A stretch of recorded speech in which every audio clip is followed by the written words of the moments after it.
Vamos começar aqui. Deixa eu só abrir.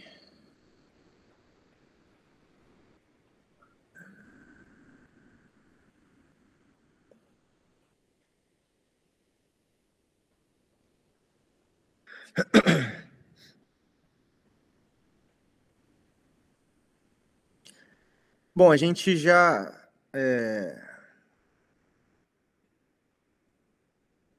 terminou aí essa primeira parte do nosso daquela divisão que o Huckman ele traz. Nós falamos sobre a perspectiva escatológica, né, no Antigo Testamento, no Novo Testamento, a questão da tensão do já e ainda não, sobre a questão do reino de Deus, né, na história, a interpretação da história, como que a gente deve olhar, né, para a história. Deus é o centro da história, é o Senhor da história, Cristo é o centro, e a história caminha para um destino, né, determinado por Deus. E dentro da história, então, o reino de Deus ele se manifesta. Nós vimos que juntamente com o reino de Deus existe também o reino de Satanás, né, o joio que cresce junto com o trigo, e isso é assim desde o início até o fim da história, até a volta de Cristo. E a partir de hoje, a gente vai trabalhar alguns tópicos que o Huckman ele trabalha, que são tópicos importantes dentro da escatologia reformada. Então a gente vai olhar para o tema da morte, depois o estado intermediário, os sinais da vinda de Cristo, a segunda vinda de Cristo, correntes milenistas, a ressurreição dos mortos, a doutrina do juízo final, o estado final dos ímpios e o estado final dos justos. Esses vão ser os tópicos que a gente vai trabalhar. E hoje, então, eu gostaria de olhar para o tema da morte. Morte e imortalidade. E principalmente eu quero dividir aí em 4 pontos básicos, 4 pontos essenciais aí para a gente falar sobre a morte, 4 divisões, né? Vou falar sobre a origem da morte, a natureza da morte, os efeitos da morte e, no fim, a gente pensar em algumas implicações práticas desse assunto, tá? E aí, qualquer dúvida ou alguém quiser falar alguma coisa, contribuir, é só pedir a palavra aí. Bom, vamos lá. Com relação, então, à origem da morte.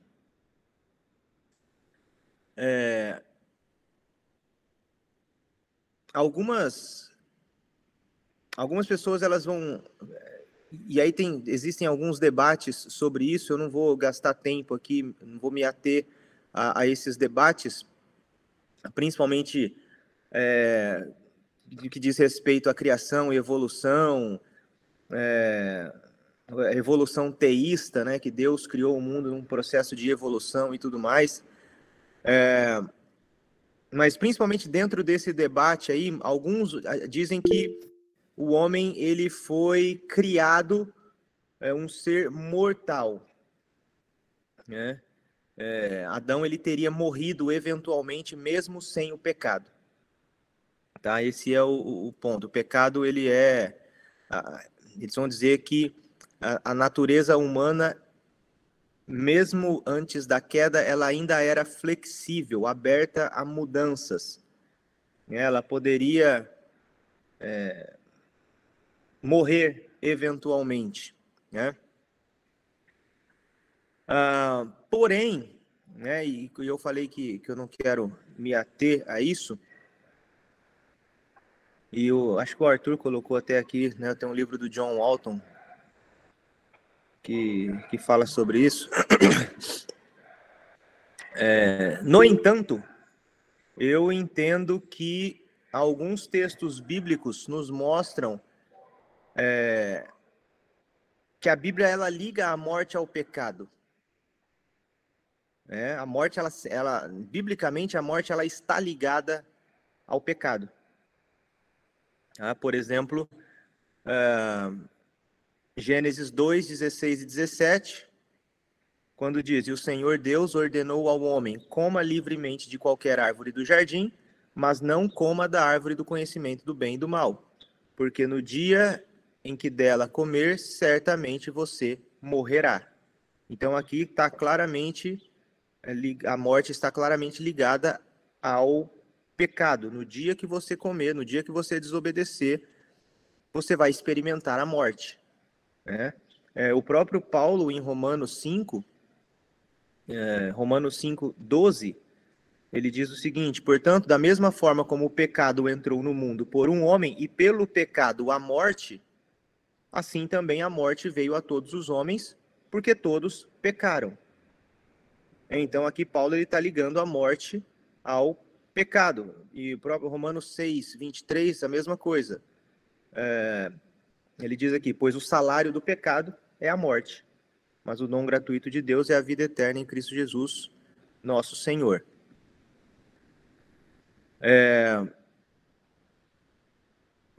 E é exatamente por isso que a gente sente, né, que a morte ela é estranha, né? Ela é meio que um intruso, né, na história. A gente reclama da morte, a gente fala contra, ninguém quer morrer, né? A gente tem esse sentimento, né, quando a gente fala da morte ou quando a gente vai no velório de alguém, né, e a gente pensa sobre a morte, a gente tem esse sentimento de que não deveria ser assim, né, de que a morte é um intruso, a morte é um estranho. Então, não é algo natural, não é algo que fazia parte da natureza humana antes da queda. A Bíblia ela claramente liga a morte ao pecado.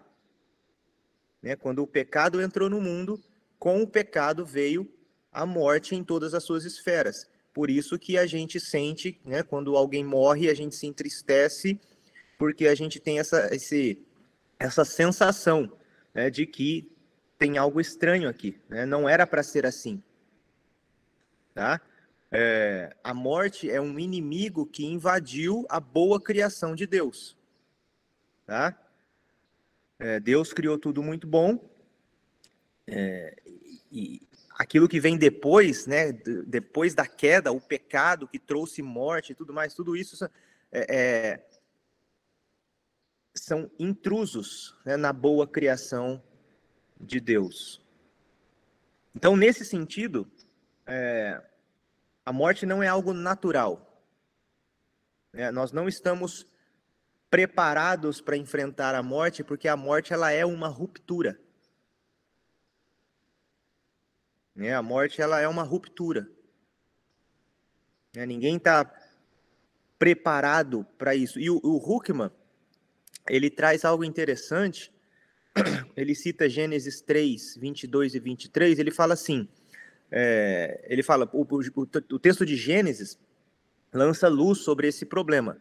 Então disse o Senhor Deus: "Eis que o homem se tornou como um de nós, conhecedor do bem e do mal.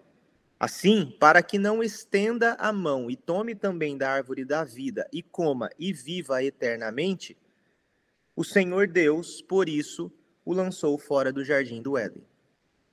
E aí o Huckman diz assim: "Novamente, vemos a morte retratada como resultado do pecado do homem. Uma vez que o homem tinha comido da árvore proibida, não lhe era permitido permanecer no jardim do Éden e viver para sempre. Embora não seja indicada a exata relação entre comer da árvore da vida e viver para sempre, fica claro que agora o homem deve morrer porque ele pecou contra Deus." Então esse é o ponto. O homem ele foi criado para desfrutar da vida eterna, à medida em que ele desfrutava da comunhão com Deus e se alimentava da árvore da vida. Então, a árvore da vida tem essa característica sacramental ali no jardim.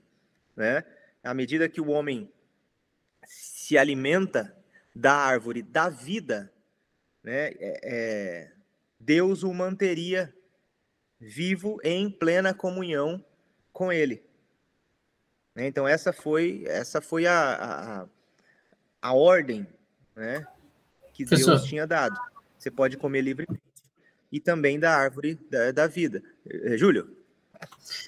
eu ouvi uma vez que o fato das pessoas viverem muito, 900 anos, 980 anos, naquele primeiro período ali da narrativa bíblica, se deu pelo fato da árvore da vida, do efeito, digamos assim, do homem ter comido da árvore da vida em seu aspecto genético ali. Você já ouviu alguma coisa a respeito disso?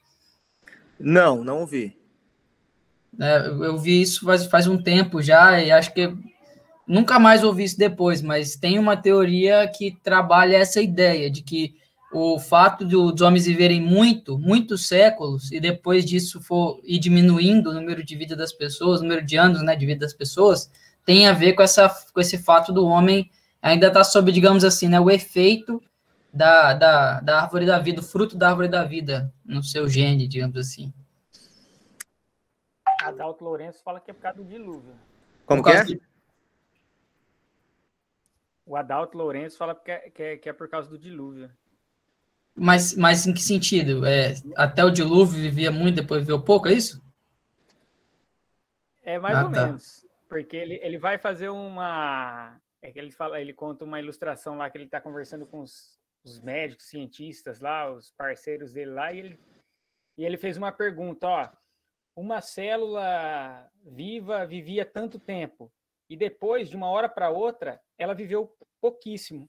Aí os caras perguntaram, mas por que? Houve algum agravante aqui nesse ato? Falou, foi inserida muita água. Aí os caras, então é por isso.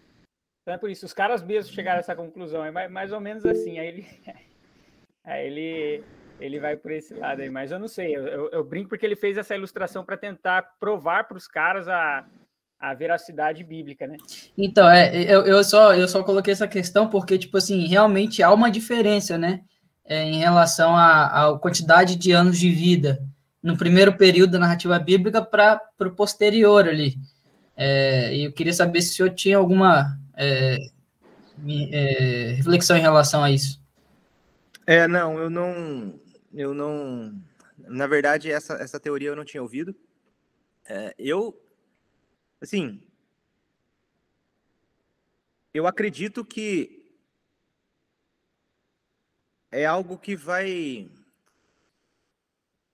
como que eu diria, nessa progressão, né, da revelação, né, nesse desenrolar da história, eu acredito que e foi o que levou, né, ao dilúvio, né, já aproveitando aí a história, quando Deus olha e vê que a maldade tinha crescido. E a maldade tinha, né, todas as inclinações do coração, né, a maldade havia multiplicado. Então eu entendo que à medida que as consequências do pecado, né, e a manifestação do pecado, ela vai crescendo e vai aumentando, né, os resultados do pecado também vão crescendo. Né, o salário do pecado, que é a morte, então, à medida que a história se desenrola, né, e eu acho, e as influências do pecado também vão crescer, vão progredindo, né, vamos dizer assim, o homem vai experimentando a morte cada vez mais cedo. Professor, olhando por esse ponto de vista aí e o que o Julinho falou, faz um pouco de sentido quando eu penso que o aliviar esses dias é uma expressão de graça de Deus. Sim. Por quê? Quando ele expulsa o homem do jardim, é para que o homem não viva eternamente numa situação num estado de pecado, de rebelião. Sim. Então, tira ele e agora, a partir da rebelião, é caos, é destruição, é desordem. Você imagina o homem vivendo a mesma quantidade de tempo numa situação caótica como essa? Então, eu acredito que aliviar os anos do homem tenha sido uma ação de graça de Deus. Pô, você imagina a gente quem é rico, beleza, mas quem é pobre e a gente sofre aqui, vai sofrer durante 900 anos, cara? 700 anos? Você imagina quanto que vai estar o preço da picanha lá na frente? Né? Então, mas brincadeiras à parte, eu acredito que tenha sido até pensando nessa perspectiva do homem não ser retirado da presença da árvore da vida para não viver eternamente na condição de pecado, que tenha sido um aspecto da graça de Deus, esse alívio de homem. Sim. Professor. Oi. Gênesis 6, versículo 3, fala assim, ó. Então disse o Senhor, o meu espírito não agirá para sempre no homem, pois este é carnal, e os seus dias serão 120 anos. Então ele limita ali, né, por conta da corrupção, né, do gênero humano, e depois que ele vai mandar o dilúvio, né, ele viu que o pecado estava crescendo demais, né. Sim. E aí ele mostra, né, o que o senhor falou sobre isso aí, né, da questão da corrupção humana, e o Paulinho falou agora também, né, aí Gênesis 6 que vai falar isso daí, entendeu? Que eu tava vendo aqui agora. E aí você chega no Salmo 90, né? Você fala, a vida sobe aos 70, 80 é só canseiro e enfado. Vai diminuindo, né? Aumentando, né? Porque o Salmo aí era até 70, 80, agora a gente voltou a pegar 100 e poucos anos. Tem alguns que escapam aí da lógica. Bom, mas esse é o ponto, então, né? Que, com relação à origem da morte, né? O próprio Paulo, em 1 Coríntios 15, ele faz essa relação, né? Quando ele diz lá, visto que a morte veio por um homem, também por um homem veio a ressurreição dos mortos.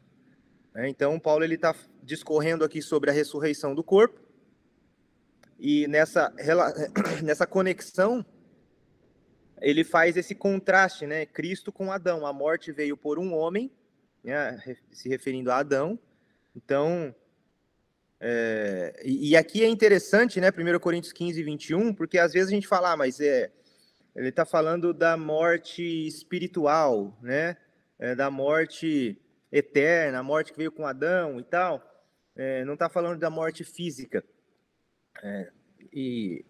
Mas aqui em 1 Coríntios 15, eu entendo que ele está falando sobre a morte física, biológica, porque ele está contrastando com a ressurreição do corpo. Então ele está falando, a morte que veio com Adão, ele faz o contraste com a ressurreição, que é física, né, do corpo. Ele não está falando de uma morte espiritual, perda da comunhão com Deus. Ele está falando sobre a morte física, né? Cristo morreu e ressuscitou. Por isso, aqueles que morrem biologicamente, fisicamente, em Cristo, vão ressuscitar com Cristo. Então, esse é o contraste que ele está fazendo em 1 Coríntios 15. Né? Então, essa morte física também veio por meio do pecado de Adão. Então, a origem da morte ela está ligada ao pecado. Tá? Agora, com relação à natureza da morte, né? E aí a gente tem aquelas três divisões dentro da natureza da morte, né? Que é a morte espiritual, a morte física e a morte eterna, né? Que a Bíblia vai nos falar. Então, quando a Bíblia está falando sobre a morte, né? Ou quando a gente está ensinando alguma coisa ou falando sobre esse tema da morte, essa é uma divisão que a gente precisa fazer, né? E a gente precisa deixar claro para aqueles que estão nos ouvindo. Porque existe, em primeiro lugar, uma morte espiritual, né? A morte espiritual é a primeira, porque essa foi a que aconteceu primeiro na história, que é a separação de Deus. Né? É a comunhão com Deus que foi quebrada lá em Gênesis 3.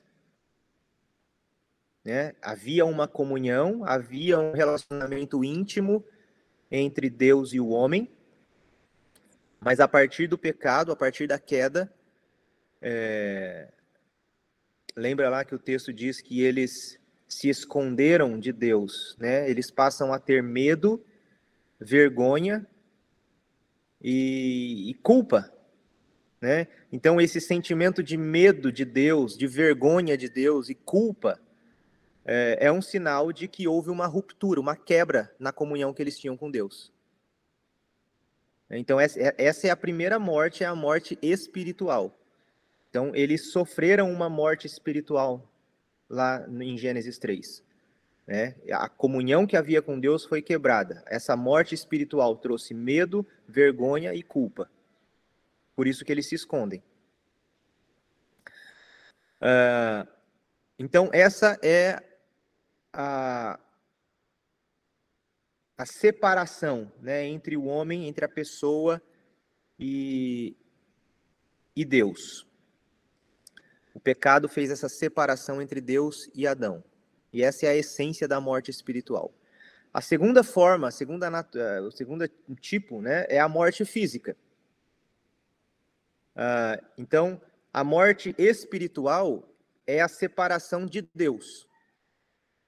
A morte física é a separação do corpo da alma, ou espírito.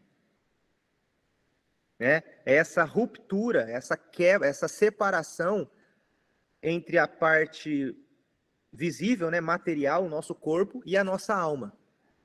O corpo que volta para o pó e a alma que volta, né, para Deus. Então, a morte física é essa separação. Lembra que numa visão hebraica, uma pessoa é a união de duas partes.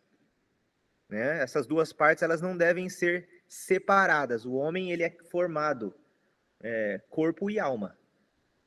Né? Deus formou o homem do pó da terra e soprou nele o fôlego de vida.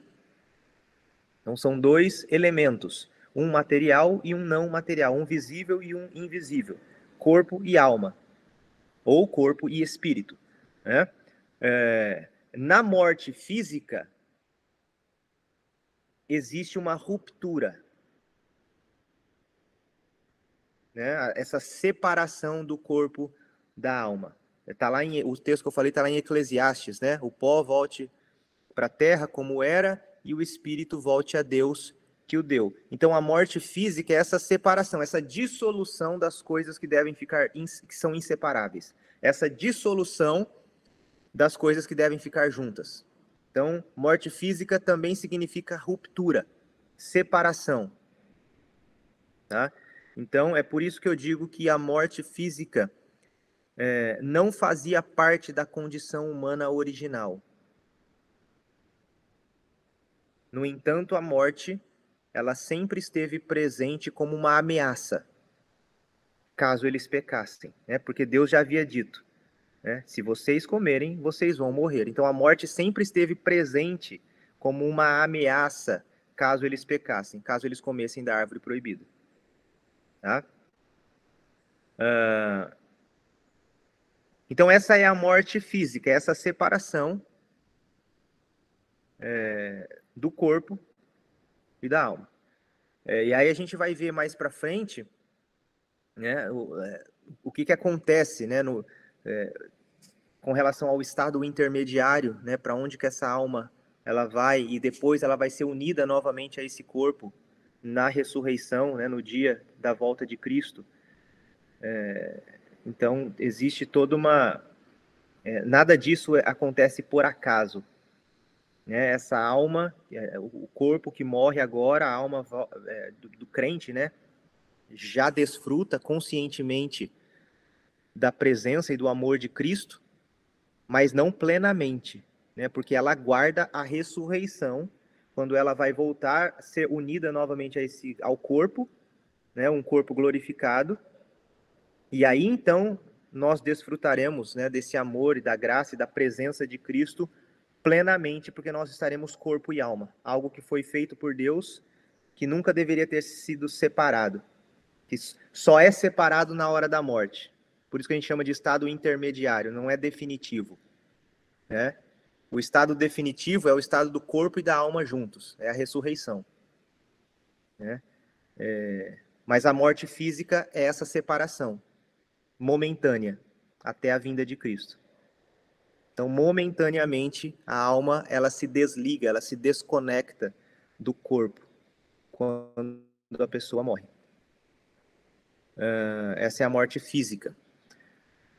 E com relação à morte eterna, ou que a Bíblia chama também de a segunda morte, né? Nesse ponto, o estado do homem ele é fixado para sempre. Tá? Então, olha só. Para a morte espiritual, que é aquela separação de Deus, né, da comunhão com Deus, existe cura, que é a regeneração, a conversão. Né, a obra de redenção de Cristo que regenera, que transforma e que nos reconcilia com Deus. Né? Nós estávamos em rebelião, morte espiritual, mas a regeneração, né, a obra de Cristo nos reconcilia, nos faz estar em paz com Deus novamente. Então essa é a cura, né, a regeneração. Para a morte física, também existe cura, que é a ressurreição do corpo na vinda de Cristo. Então, quando Cristo voltar, ele vai colocar um fim na morte física também. Né? Inclusive, lá em Apocalipse, diz que até a morte vai ser lançada no lago de fogo e enxofre. Ela vai deixar de existir. Mas para a morte eterna, não há cura. Então, essa morte eterna, ou a segunda morte, é esse período infinito de punição e separação da presença de Deus. É a concretização do estado de perdição do indivíduo, daquele que estiver espiritualmente morto no momento da morte física. Então, olha só, a morte eterna é para aqueles que, no momento da morte física, eles ainda se encontrarem mortos espiritualmente. Então, a pessoa que está espiritualmente morta, se ela morre fisicamente, ela desfruta a segunda morte, a morte eterna. Professor. Oi. O senhor falou que definição de morte eterna seria a separação da presença de Deus. Não sei se eu acho que eu perdi aqui a definição. Morte eterna? Isso. Deixa eu ver aqui. Isso, é esse período infinito, né, eterno, de punição e separação dessa presença essa presença graciosa de Deus. Né? Eu sei que muitos vão defender que a morte eterna, o inferno, Deus ele está presente em sua ira. Né?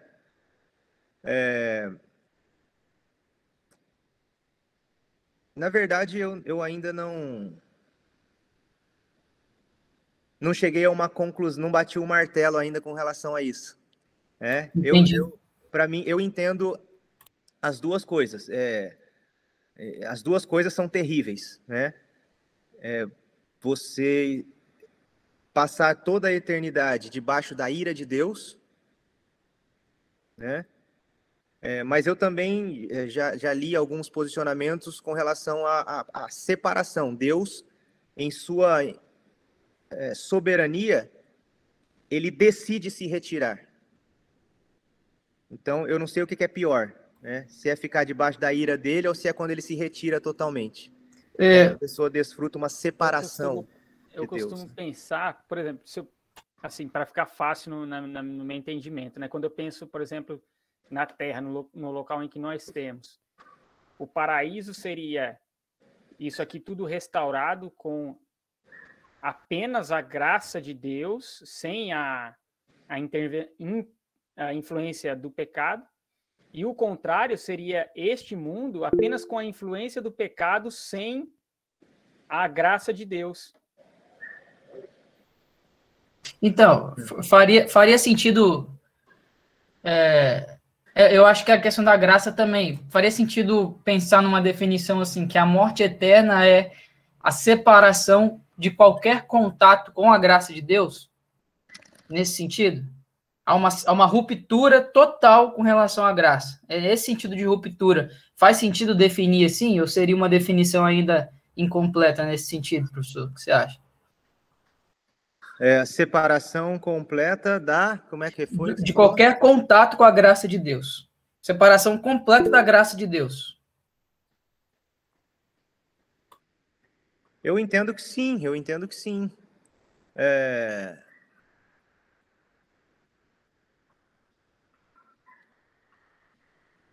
Estou pensando aqui.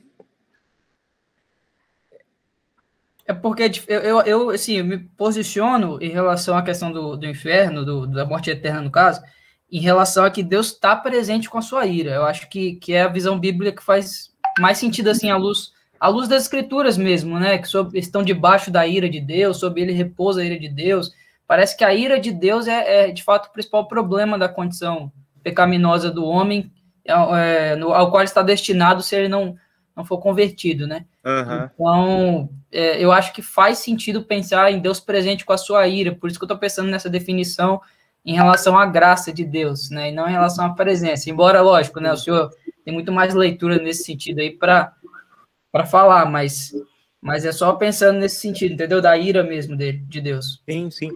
Não, e eu concordo, eu entendo essa posição. Na verdade, assim, eu sempre entendi dessa forma,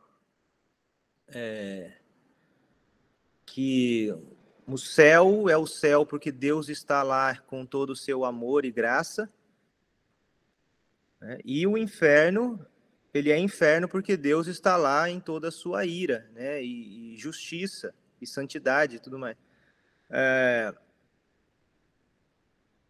Eu só estou pensando nessa questão mesmo dos atributos, né, de Deus, essa separação, né, dos atributos de Deus e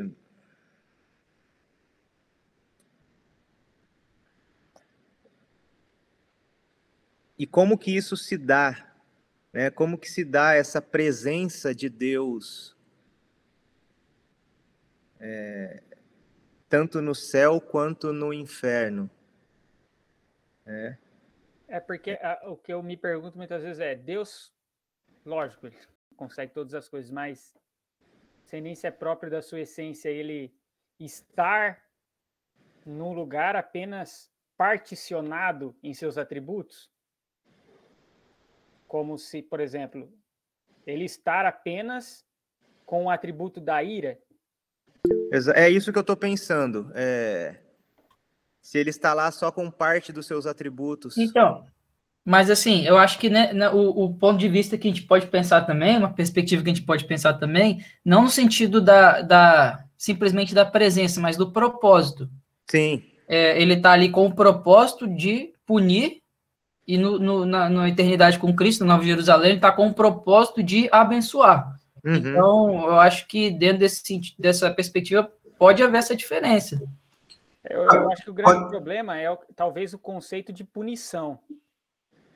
O que a gente tenha de conceito de punição, né? Talvez o meu seja um pouco diferente do que você pensa acerca de punição, Julinho.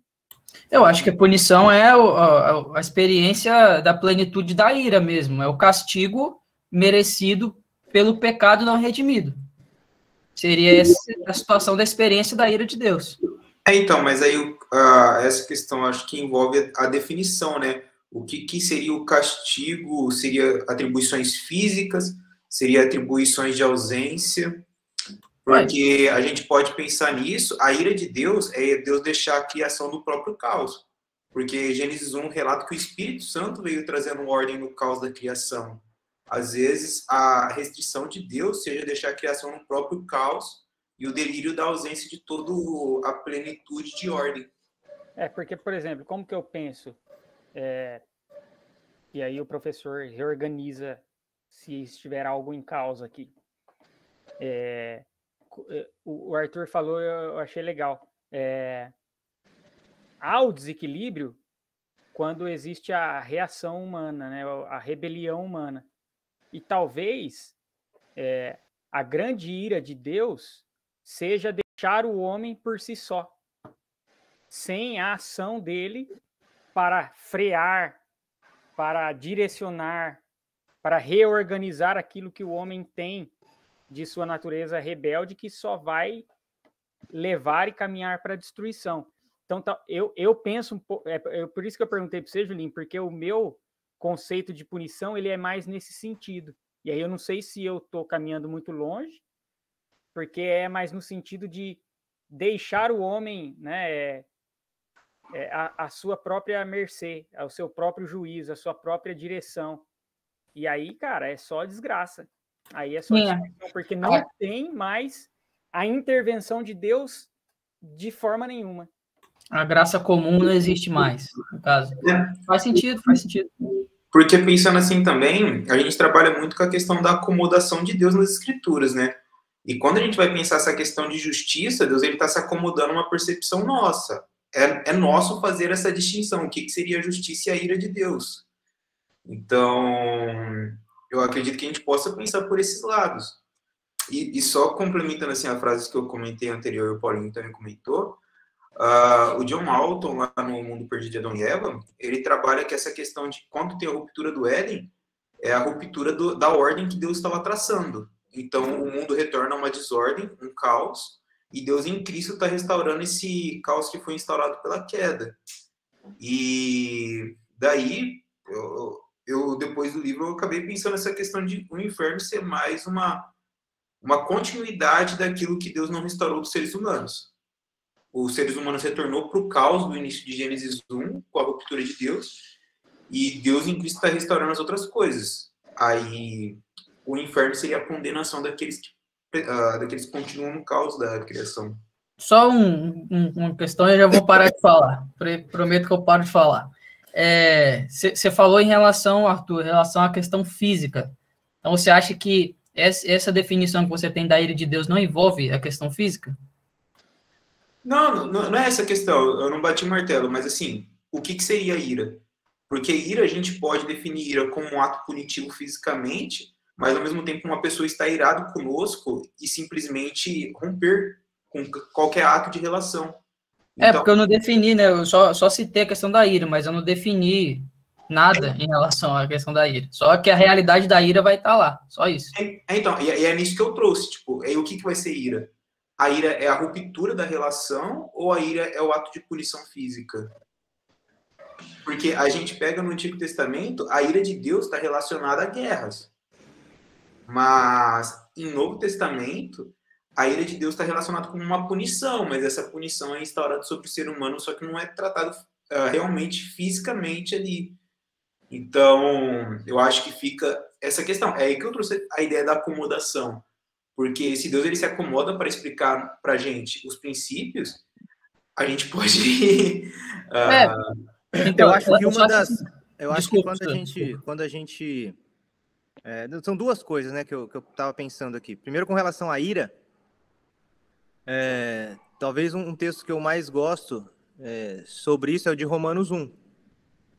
Quando Paulo fala que a ira de Deus se manifestou dos céus, né?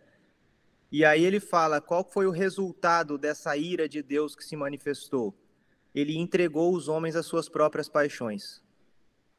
Então, de acordo com esse texto, eu entendo que a ira de Deus é quando Deus se retira e diz, então vivam do jeito que vocês querem. Sem a minha intervenção, sem o meu cuidado. Eu acho que esse é um ponto que Paulo coloca ali. Agora, com relação a essa presença de Deus, né, eu acho que... Bom, eu acho que a gente não precisa bater o martelo, né? E eu também acho que... Eu não acho que a gente precisa definir uma coisa ou outra com relação à presença ou ausência de Deus no inferno. Porque tem 2 textos na Bíblia, eu estava olhando aqui rapidinho. Um é o de Paulo, fala em 2 Tessalonicenses 1:9. Que ele está falando assim, 2 Tessalonicenses 1, 8 e 9. Ele fala assim: ele punirá os que não conhecem a Deus e os que não obedecem ao evangelho de nosso Senhor Jesus. Eles sofrerão a pena de destruição eterna, a separação da presença do Senhor e da majestade do seu poder. Então, nesse texto, Paulo está dizendo, olha, eles vão ser banidos da face do Senhor e da glória do seu poder. A punição eterna é a separação da presença do Senhor. Professor, esse texto é o que o pessoal usa para o aniquilarismo, não é? Eu não sei se é assim que fala, que a pessoa vai parar de existir. Aniquilacionismo. Isso. Não, eu entendo que não. Né?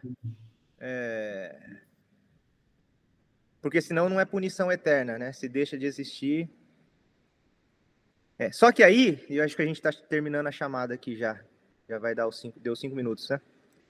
Só que aí a gente tem Apocalipse 14:10, que diz assim: se alguém adora a besta e a sua imagem, e recebe a sua marca na fronte ou sobre a mão, também esse beberá do vinho da cólera de Deus, preparado sem mistura do cálice da sua ira, e será atormentado com fogo e enxofre diante dos santos anjos e na presença do Cordeiro.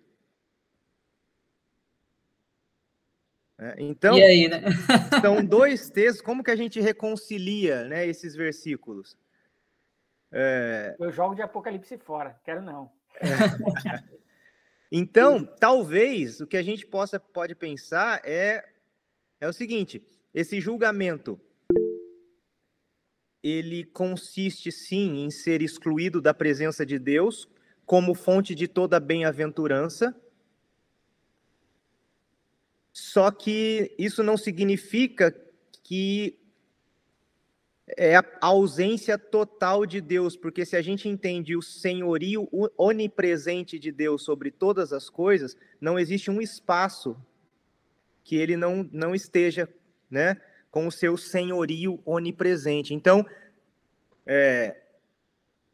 eu entendo, a gente pode pensar nisso, né, que o julgamento, essa ira de Deus, né, essa punição eterna, consiste sim em ser excluído da presença de Deus, como fonte de toda bem-aventurança e amor e graça, né?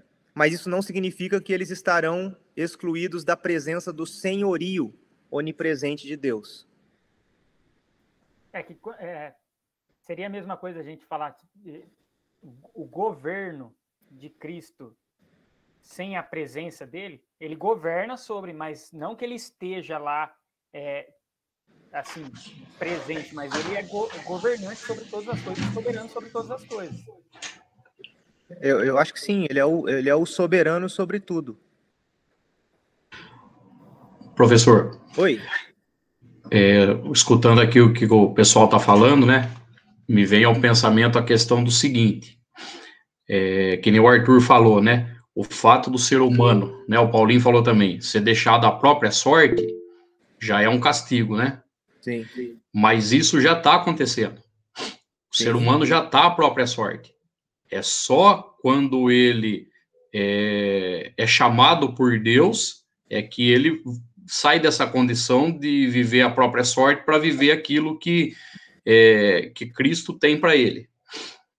Por isso que eu também chego nessa conclusão da ira, onde pela onipresença de Deus, por ele ser onipresente, não tem outra forma de entender a ira se não for ele manifestando a ira dele em forma de inferno. Apesar de que o texto que o senhor leu faz totalmente sentido, os dois, né, dão base para a gente pensar das duas formas. Mas eu ainda acabo pensando que nem o Júlio também. Manifestação da da ira de Deus em forma de inferno, né? De punição eterna. Não de ausência de Deus, né? Mas sim dele punindo com a ira dele. Porque eu não vejo diferença, né, da situação que o homem se encontra hoje em vida, se ele for, depois do último dia, quando ele for julgado, ele só sofrer da ausência de Deus. Hoje existe a graça comum, né, Marcelo, que alcança ele. Então, existe esse diferencial. Mesmo o ímpio, mesmo o pagão, ele tem essa recepção, né, hoje, que ele não terá depois, caso ele não se converta. Exato.